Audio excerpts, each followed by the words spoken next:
Okay, everybody, we're jumping straight into the video today, and we're going to do defending drills, easy drills, hard drills that you can do in order to make your student or yourself sweat. You can do this with your student or with a teammate. Welcome to Paddle Tips. Okay, with the first drill, we're going to start with using the wall and playing softly. Warm up like this. More people can do this on the court. So if you are doing a clinic with a lot of people on the court, this might be something for you because more players can do something on the court. Maybe you can fit in 8 or even more players just by doing this drill. What is important of this drill is that you play absolutely soft. So slow down the ball and your student has to move close to the wall in order to get behind the ball and play slow, because you want to learn the slow rhythm. So for that, it's a very good exercise. Okay, moving on to drill number 2. You can also variate with the direction. So you can do side wall, back wall, side wall, back wall. Or you can do forehand, forehand, backhand, backhand, or you can do forehand without the wall, forehand with the wall. Backhand without the wall, backhand with the ball, and move around like this and make it as hard as easy as you possibly can. Pegar la bola, adelante, adelante. 10 minutos más, Sasita, 10 minutos más. No pasa nada, 10 minutos más. Seguimos, seguimos. Vamos, vamos. And you can also make the angle to the side wall. So this is something you can do. You can also do the double wall rebound, I think, but it's slightly more difficult because the speed is slow. Everything we are doing, you can do from throwing and catching and throwing and hitting. It's up to you how you can differentiate everything. I think there was a lot of things that you can do in order to make it fun and a little bit different than you did yesterday. Oh, tu pala está muerto. Seguimos, Seguimos.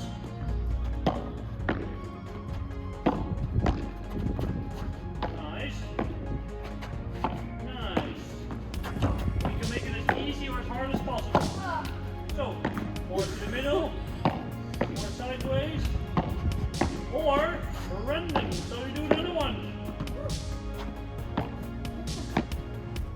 What is your favorite drill? Comment below. Now I can do this the same from the other side of the net and then play the ball. Could be something, and then you play to the middle, to the side wall.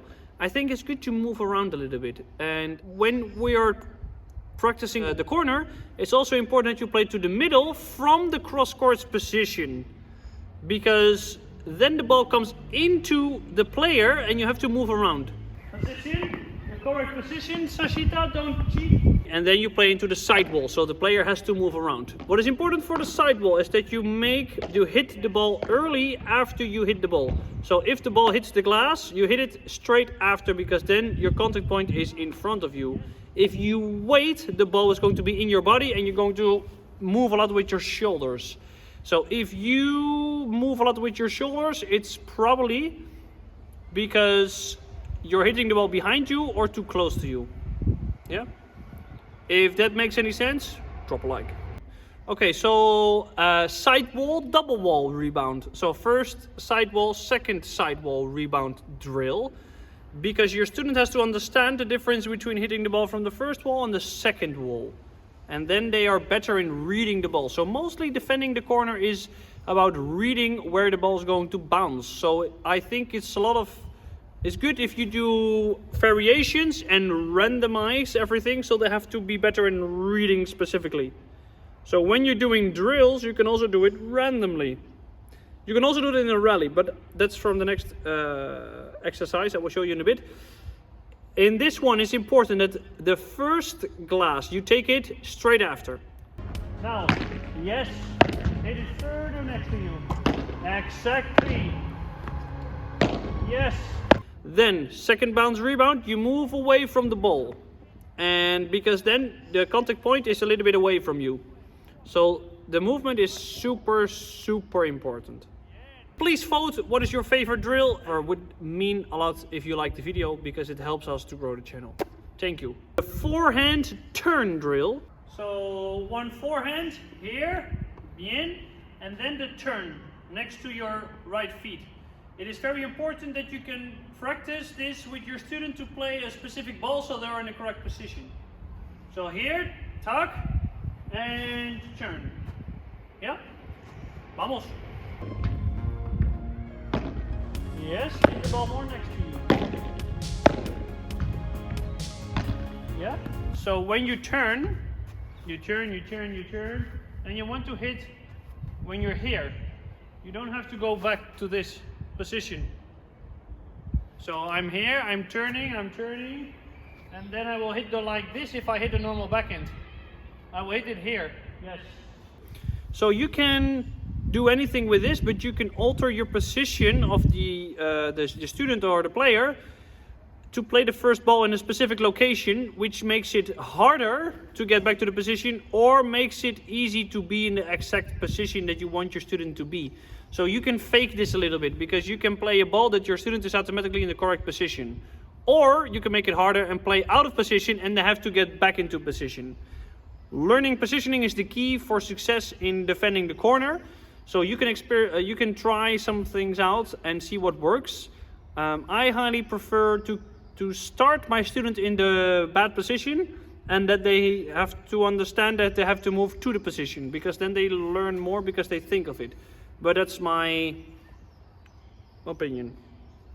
It's not even the summer and we have mosquitoes. First Sasha plays a forehand and then she moves away to the backhand.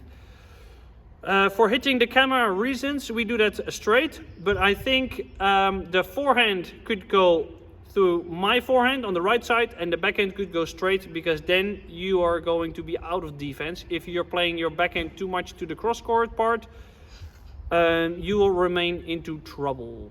Yeah, because it's way harder for the defender in the cross-court. So if I place absolutely straight, it's very easy to defend in comparison to when I place cross-courts. So if you defend straight, your opponent in front of you cannot hurt you that much. So they're going to play towards your partner. And it depends on the level of your partner if you want to do that, yes or not.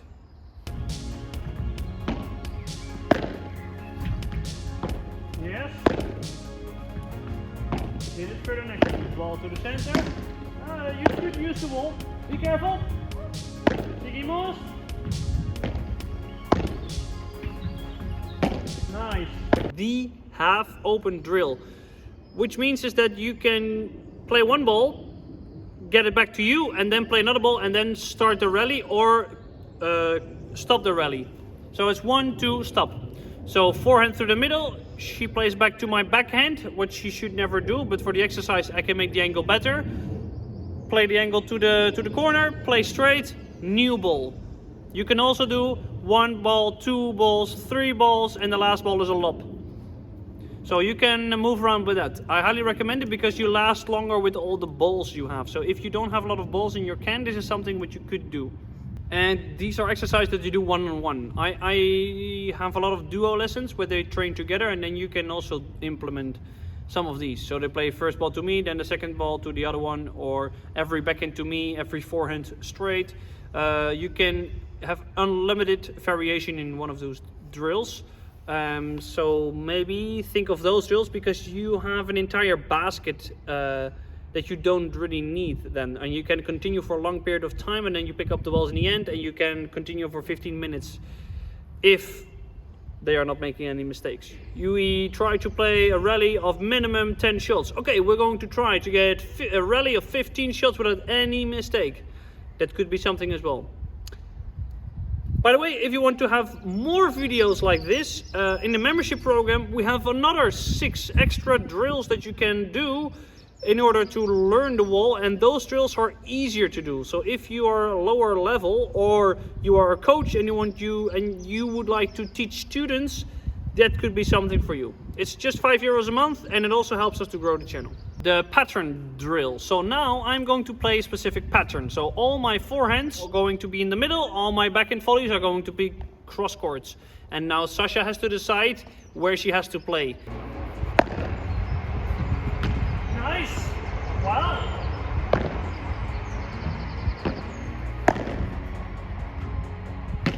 Wow! Muy bien.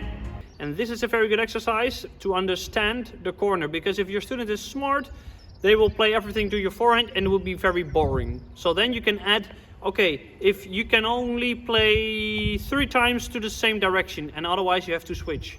So then they will go forehand, forehand, forehand, backhand. Forehand, forehand, forehand, backhand, or they can choose, yeah?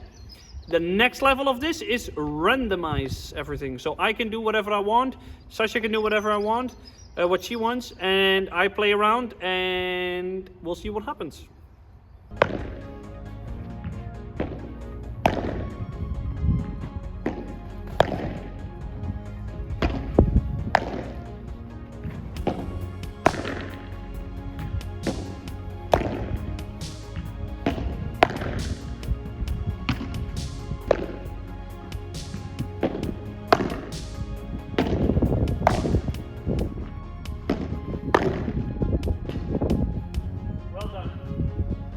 Skitbra.